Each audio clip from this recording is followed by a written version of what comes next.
একবার যুগের অন্যতম মহান ইমাম আহমদ ইবনে হাম্বল রাহমাতুল্লাহি আলাইহি সফর করছিলেন।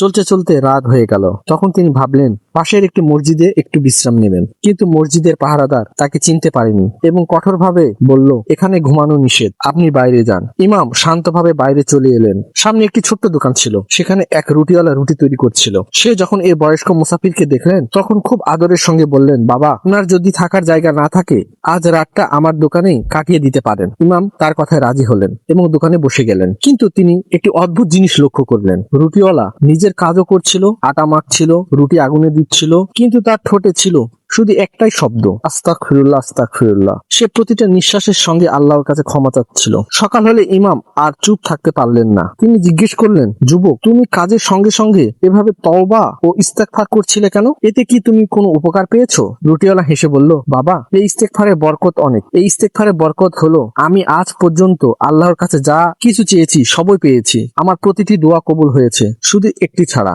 ইমাম বিস্ময় হয়ে জিজ্ঞেস করলেন, কোন দোয়াটি এখনো কবুল হয়নি? সে বলল, আমার খুব ইচ্ছা আমি যেন যুগের শ্রেষ্ঠ ইমাম আহমদ ইবনে হাম্বলের সঙ্গে একবার দেখা করতে পারি। আমি অনেক দোয়া করেছি, কিন্তু হয়তো আমার কপালে তার সঙ্গে দেখা লেখা নেই। এই কথা শুনে ইমাম আহমদের চোখে অশ্রু এসে গেল। তিনি বললেন, আল্লাহ তোমার এই দোয়াটিও কবুল করেছে। আমি আহমদ ইবনে হাম্বল, আল্লাহ আমাকে মসজিদ থেকে বের করিয়েছেন এবং টেনে তোমার কাছে নিয়ে এসেছেন শুধু তোমার একটি দোয়া পূরণ করার জন্য। বন্ধুরা, এই হলো ইস্তেগফারের শক্তি। যখন আপনি দুনিয়ার কাজ করতে করতেও আল্লাহকে স্মরণ করেন, তখন তিনি আপনার জন্য বন্ধ দরজাগুলোও খুলে দেন। যদি গল্পটি ভালো লেগে থাকে তাহলে কমেন্টে আস্তাগফিরুল্লাহ অবশ্যই লিখুন।